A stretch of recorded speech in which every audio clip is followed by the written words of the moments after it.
Rice Checks and Good Hot Ralston present Space Patrol! High adventure in the wild, vast reaches of space. Missions of daring in the name of interplanetary justice. Travel into the future with Buzz Corry, Commander-In-Chief of the Space Patrol. In today's transcribed adventure, Cadet Happy is piloting a space observatory while a scientist studies a strange phenomenon. It's an invisible force that completely destroys all matter. Right now, Buzz Corry is in Terra the Fifth, warning Happy to veer away from the force. But too late. Out of control, the space observatory whirls toward the invisible menace. Happy, can you hear me? Pull away from it. I'm trying to, sir, but the rockets don't seem to have any effect. Use full power on your starboard rocket. I am, sir, but we're caught in some sort of a whirlpool. Have hit full repeller ray. If you're caught in there, you're finished. We'll be back in just a moment with today's Space Patrol story, The Hole in Empty Space.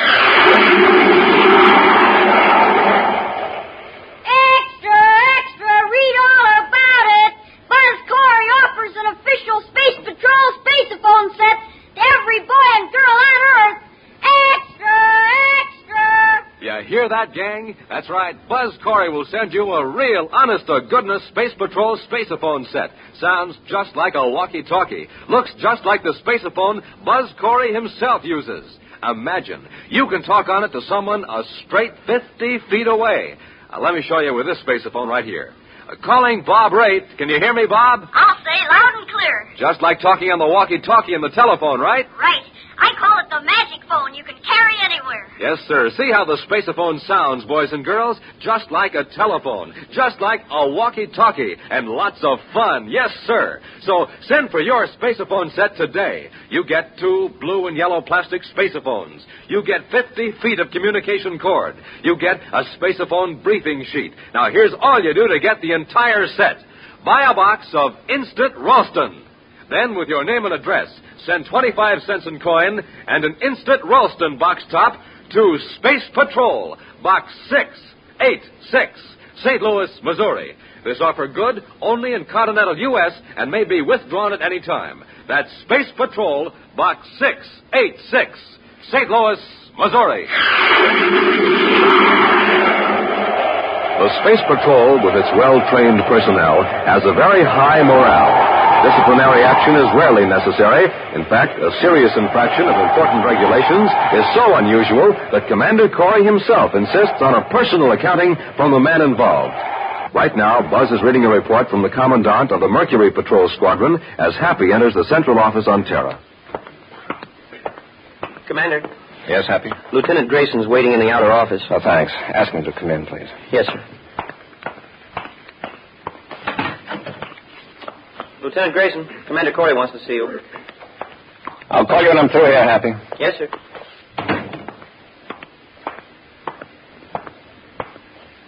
Commander? At ease, Lieutenant. Sit down. Yes, sir. You have an exceptionally fine record. I've been looking it over, and so far I can find no explanation for your behavior of the last few hours. I'm sorry, Commander. Is that all you have to say? Except that I'm ready to take the brainograph test. Lieutenant, it shouldn't be necessary to resort to the brainograph to obtain a routine report from the Space Patrol officer. I realize that, sir. You returned from a routine search mission, 3 hours overdue and with ammunition expended, yet you refused to offer any explanation. Those are the facts, Commander. I want a straightforward answer. Why didn't you file a report with your commanding officer? Commander, Colonel Gregory is a practical officer. He goes strictly by regulations, by routine. That's hardly a criticism, Lieutenant. I realize that, sir.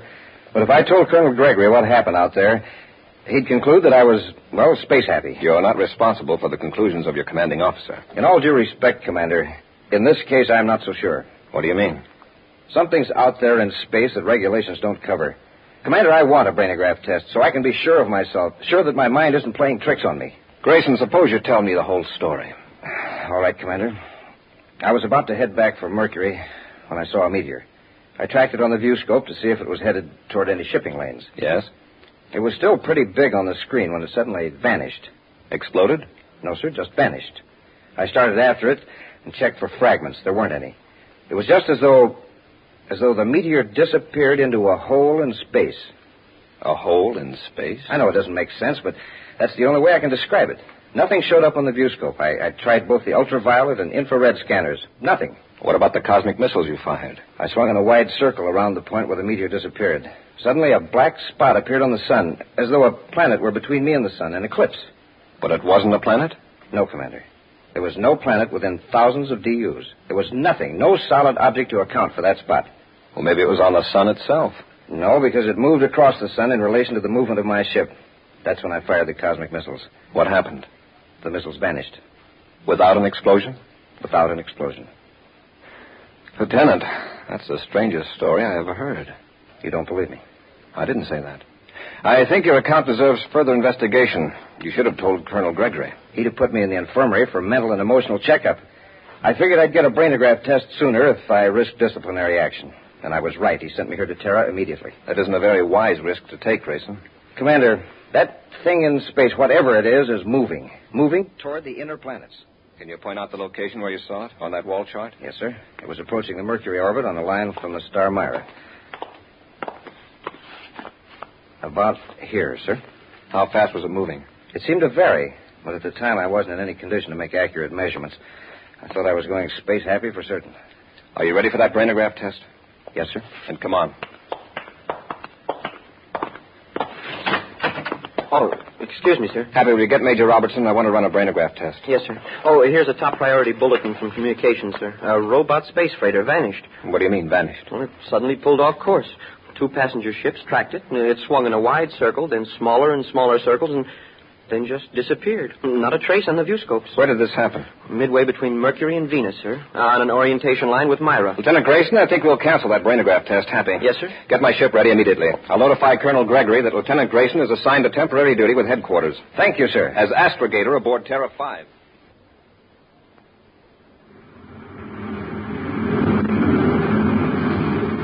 Commander, we're out beyond the point where the robot freighter vanished. Very good, Lieutenant.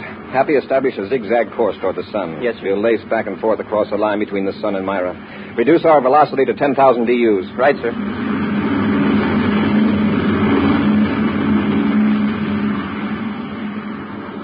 All viewscopes negative, Commander. What's our approximate position, Grayson? In a few minutes, we'll cross the Venus orbit, sir. Well, this is the craziest search I've ever been on, Commander. Looking for something that isn't here. It's there, all right. It just doesn't show up on any instruments.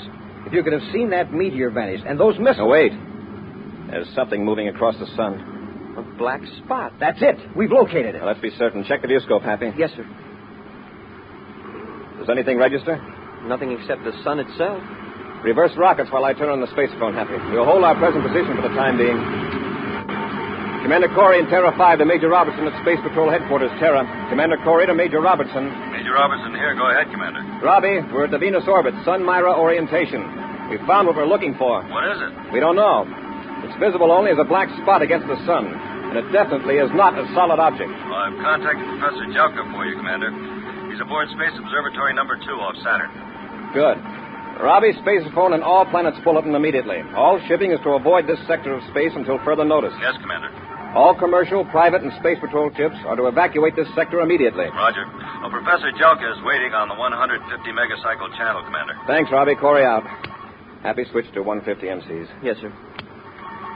Commander Corey aboard Terra 5 calling Professor Jelka aboard Space Observatory number 2. Professor Jelka here. Go ahead, Commander. Professor, have you detected any unusual phenomenon in space the last few days in the direction of Myra? No, Commander. There's something out there, now within the orbit of Venus. It's not a solid object, but it cuts off light from the sun. Well, it's possibly a cloud of gas or tiny particles. Too sharp an outline, Professor. Besides, things like meteors, cosmic missiles, and spaceships just don't disappear permanently in a gas cloud. Did you say disappear? Vanish completely, without an explosion or a trace. Commander, I must have a chance to study this thing at once. I think I know what it is. It's got us baffled. What is it? I call it a cycloplex. A cycloplex. I wrote a paper about it 12 years ago, purely as a theoretical idea. This is no theory. It exists. This is marvelous, Commander. With your permission, I pull the Space Observatory out of the orbit around Saturn and head for your present location. Good. No ordinary instruments register it. You might have some that will. Set your vector for Pluto. Where that vector crosses the orbit of Venus, you'll roughly be at our position. Thank you, Commander. I'll contact you when I'm on the vector. Good. Corey out. Well, at least there's one man in the solar system who seems to have an idea what this thing is. I hope so. But what's more important, I hope he'll know what to do about it.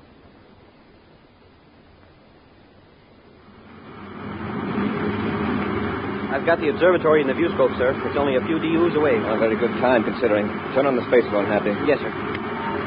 Corry aboard Terra 5 calling Professor Jelka. Jelka here. Go ahead, Commander. We've picked up the observatory in the viewscope. Have you located us?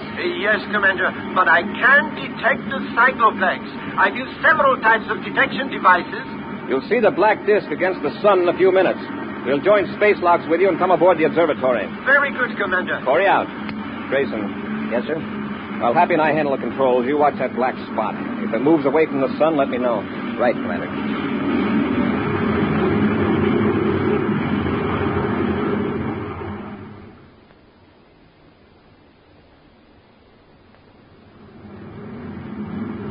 We're abreast of the observatory airlock, sir. Good. Stand by with magnetic holding field. Standing by, sir. Corry to Jelka. Go ahead, Commander. Professor, hold your space observatory on an even vector. We're going to make contact. Yes, Commander. Apply magnetic holding field, Happy.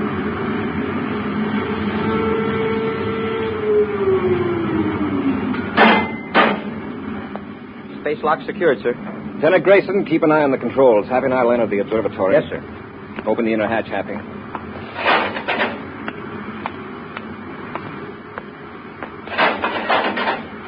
Press the release catch in the observatory hull.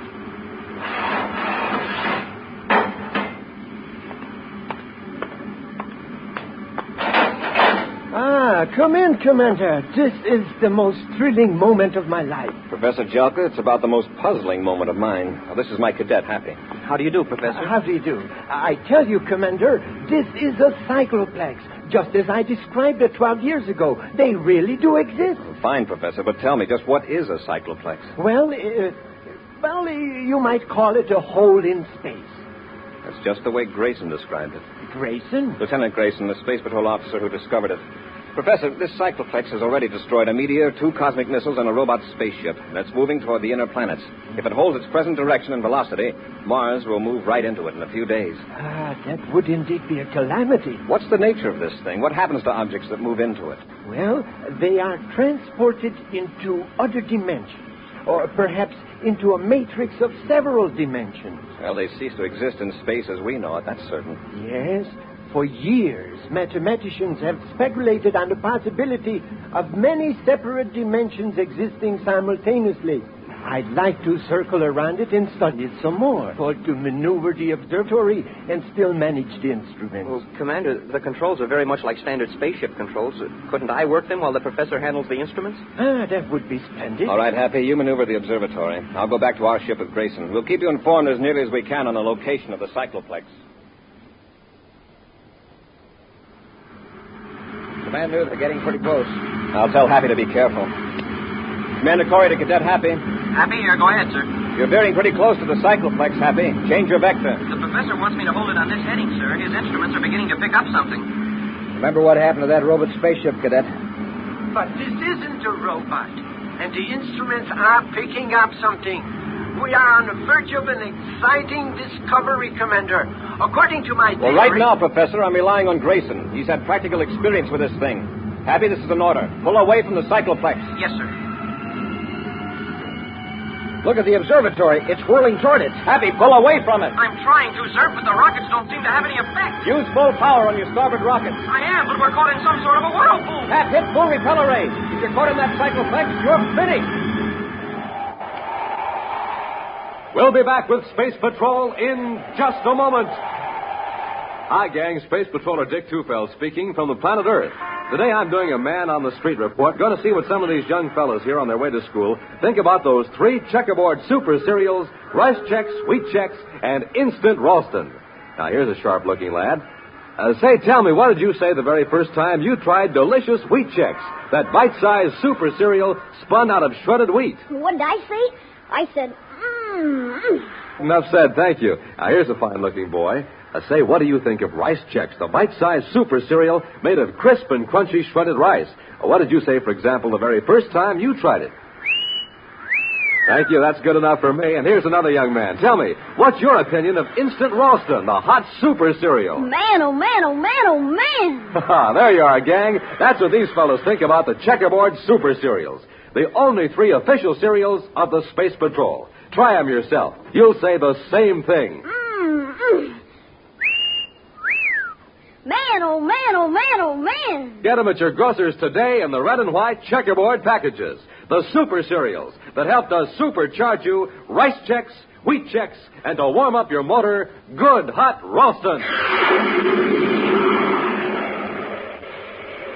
A Space Patrol officer, Lieutenant Grayson, has discovered an alarming peril in outer space, an invisible force that completely destroys matter without leaving a trace. Professor Jelka, an astronomer and mathematician, says this force, which he calls a cycloplex, is actually a hole in outer space. Happy, piloting the Space Observatory for the professor, flew in too close to the strange force. Now the observatory is being whirled closer and closer to disaster.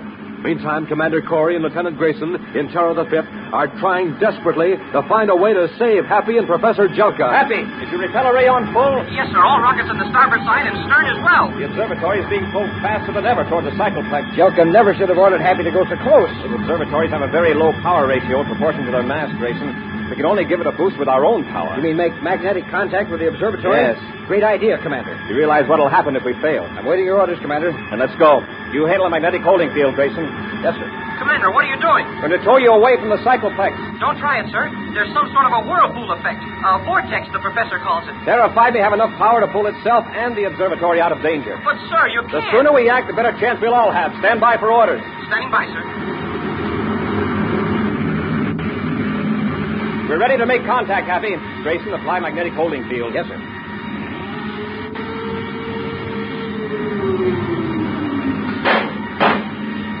All right, Happy. Keep the observatory rockets on full power. Yes, sir. We're going to increase our own power slowly at first. We won't try to fight the cycloplex force too strongly. We'll cut across at a tangent, understand? Yes, Commander. Here we go. Is it working, Commander? I can't tell yet. Happy. Yes, sir. As I increase the ship's power, it'll put a terrific strain on the hull of the observatory. Watch for any sign of damage. I will, Commander. There's that sound again. What is it? It's coming from the spaceophone system. Happy, do you hear it? Yes, sir. You're picking it up from the professor's instrument. He says it's caused by the cycloplex. Commander, our vector's changing. We're moving away from the cycloplex. We'll add a little more power. Happy, did the professor turn off his instrument? No, sir. Then we're free of the cycloplex pull. That's right, sir. We're swinging away in the other direction. Good. Wow. What a relief. Happy, we'll proceed several DUs away from this position until we're sure we're safe before we break contact. Yes, sir. Then we'll join space locks and come aboard the observatory. Got it? Yes, Commander. I'll maintain vector till further orders. Check. Corry out.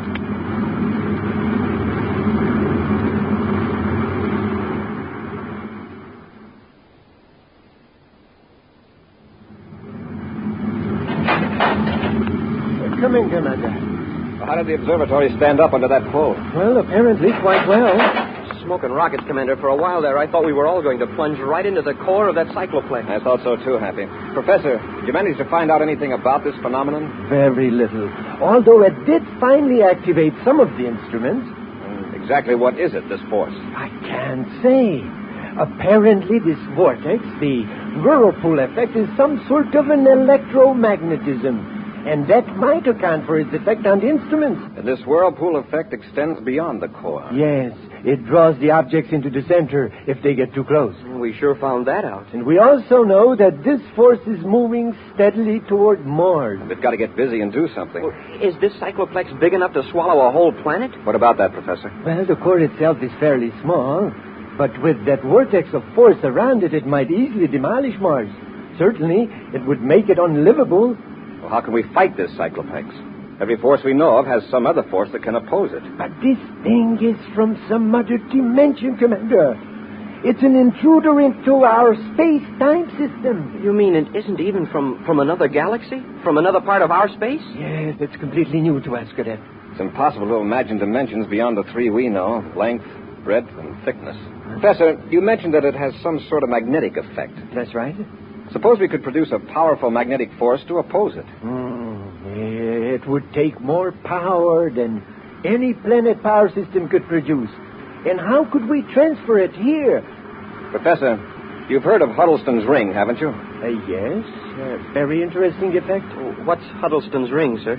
It makes use of an effect that occurs at temperatures close to absolute zero. Oh, like those of outer space? Exactly. Extremely low temperatures, some metals become superconductors of electricity. Superconductors? They have no resistance to the flow of current. That means if a current is started in a ring made of a superconducting material, it flows indefinitely. Even when the power's cut off? Right. And if the power is constantly applied, the current builds up.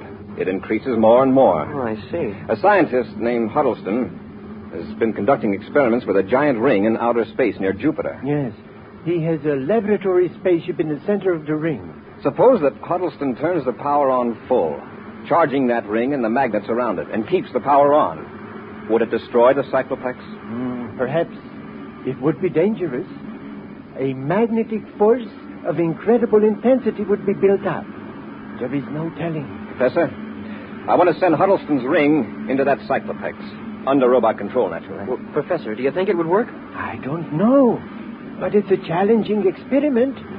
If it did, it would prove that electromagnetism is a force common to all dimensions of existence. Right now, I'm not interested in proving any theory. I want to save Mars. Happy, let's get back to Terra 5. I want to contact Huddleston. The cycloplex seems to be moving steadily toward Mars, Commander. Keep the ship moving with it, Grayson. Keep that black circle right in the center of the sun. Yes, sir. Major Robertson, Space Patrol Headquarters, Terra, calling Commander Corry aboard Terra 5. I'll take it. Happy to hand me that vector analysis, please. Here you are, sir. Corey, here, Robbie. Go ahead. We've contacted Huddleston, Commander. He's all enthused over the idea. Oh, good. How long will it take him to get the ring on the way? Does he have to convert the controls to robots? No, a robot unit was built into the ship. Huddleston's in the ring waiting for your instructions. Well, here's the procedure, Robbie. Huddleston will pull out of the orbit around Jupiter under manual control. Check. When he's on the vector, which I give you in a minute, a Space Patrol cruiser will pick him up in space. Huddleston will handle the ring and its lab ship by remote control until we pick it up on our view scope. Got it, Commander. Then I'll take control of the ring from that point on. Okay, Robbie. Now, here's the vector I want you to relay to Huddleston. Nothing on the view scope yet, sir. Widen the scanning arc, Happy. The lab ship may be slightly off vector. Yes, sir. Commander. Yes, Grayson. Cycloplex seems to be increasing velocity. Any change in vector? No, sir. I'll check with Professor Jelka. Corey to Jelka in Observatory. Jelka here. Go ahead, Commander. Lieutenant Grayson reports an increase of velocity by the cycloplex. He's right, Commander. My calculations confirm it. Is it still heading toward Mars? Yes, Commander. Is there any possibility of its changing direction? I'm afraid its motion is unpredictable. We don't know enough about it. Well, that's all, Professor. Thank you. Commander, look at the view scope. I never saw an image like that before. This isn't very clear, Happy. See if you can get rid of that blur. I'll try it, sir. No, sir. That's as clear as I can get it. I'll check with Robbie. Commander Corey to Major Robertson. Robertson here. Go ahead, Commander. We picked something up in the view scope, but it doesn't look like Huddleston's ring and lab ship. You got a blurred blotch? Yes. Now, that's the ring, Commander. I've been tracking it from Jupiter. Huddleston says your screen's blur is a tremendous magnetic force. Right, Robbie. I'm ready to take over control of the ring. It's now 14:20 and 15 seconds, universal start time. Tell Huddleston the switchover will occur at 14:21. Corey out. The ring's approaching very fast, Commander. The robot control panel's ready, sir. Fine, Grayson. Happy you take over our controls. Yes, sir. Grayson, feed the viewscope data into the vector computer. Yes, sir. I want to get the ring headed for the target as soon as possible after switchover. It might be hard to control if that magnetic force builds up much higher. 10 seconds to switch over. Trajectory computed, Commander. Thanks, Grayson. 5 seconds. 3, 0. Now we'll find out if we've got the ring under control. Watch the viewscope, Grayson. See if the ring turns in the new vector. It's responding, Commander. Good. It's heading straight for the cycloplex now. Nothing to do but wait and hope it works.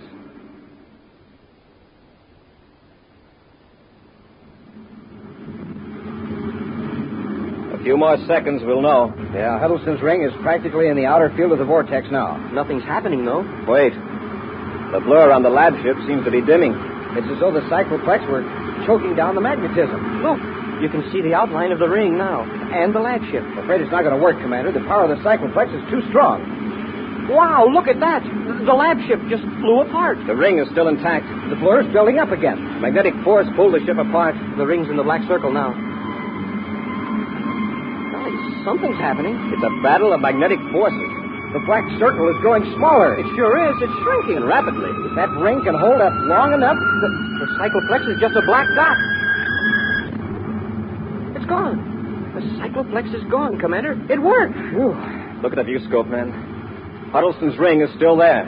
Thanks to you, Commander. It saved a planet. It took all of us. Enter the story in our logbook, Happy. Yes, sir. What a mission to describe. We've just filled in a hole in empty space. Hey, maybe I should make the log entry in invisible ink. We'll be back with an exciting preview of next week's thrilling Space Patrol adventure in just a moment.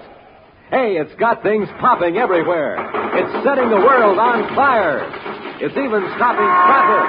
What am I talking about? I'm talking about the Space Patrol Spaceophone, and I'm going to tell you how to get a set. A set complete with 2 spacephones, 50 feet of communication cord, and an official briefing sheet on spacephoning. What an offer! What an invention! The magic phone you can carry everywhere. Sounds like the walkie-talkie in the telephone. Barrels of fun. You can talk to someone standing a straight 50 feet away. Now, I'll show you with this spaceophone here. Hello, Commander Corry. Hi, Dick. Hi, gang. Aren't these spacephones terrific?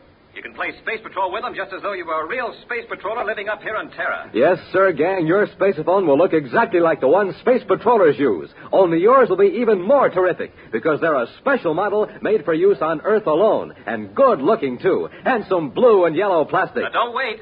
Send for your spaceophone set today. Complete with 2 spacephones, 50 feet of cord, and a briefing sheet. Now, here's all you do. Buy a box of Instant Ralston. Then, with your name and address, send 25 cents in coin and an Instant Ralston box top to Space Patrol, Box 686, St. Louis, Missouri. That's Space Patrol, Box 686, St. Louis, Missouri. And now, an action preview of next week's exciting Space Patrol story. Buzz and Happy have been captured by 2 criminals and are aboard a relay space station near the Pluto orbit. While the criminals are removing a secret power unit, Buzz and Happy are locked in a passageway looking for some method of escape. The lights. What happened to the lights? They must have disconnected the Cosmolite power unit. They'll be coming through the passage in a minute to get us, Commander. They won't need to, Happy. Stecker has already figured out how he's going to get rid of us. How? When they get back into their ship, they're going to leave the relay station airlock open. What? In a few seconds, this passage will be a complete vacuum. Every bit of air will escape into space. Be sure to be with us next Saturday for the exciting story, The Glowworm Project, when Wheat Chex, Rice Chex, and Good Hot Ralston again bring you Space Patrol! And now, a special message from Commander Corry. Boys and girls, this is your commander. I'm now holding an important bottle. When empty, it's worth very little. When filled, it's the most valuable bottle in the world. I mean, when it's filled with the greatest gift one person can give to another, his own blood. America has millions of these bottles to fill, and any grown-up can fill them. So, gang, will you help me get that message across to every grown-up in the USA? Then do this. Join the Space Patrol Blood Boosters now. Space Patrol, an original Mike Moser production starring Ed Kemmer as Commander Corry and Lynn Osborne as Cadet Happy, was written by Lou Houston, directed by Larry Robertson. Other players were Bela Kovac, Ken Mayer, Dick Beals, and Norman Jolly. Dick Tufeld speaking. Now, don't forget to tune in next Saturday and every Saturday when Wheat Chex, Rice Chex, and Good Hot Ralston again present the new exciting Space Patrol. And be sure to see another exciting Space Patrol story on your local ABC television station. Consult your local paper for time and channel. Space Patrol comes to you transcribed from Hollywood. This is ABC Radio Network.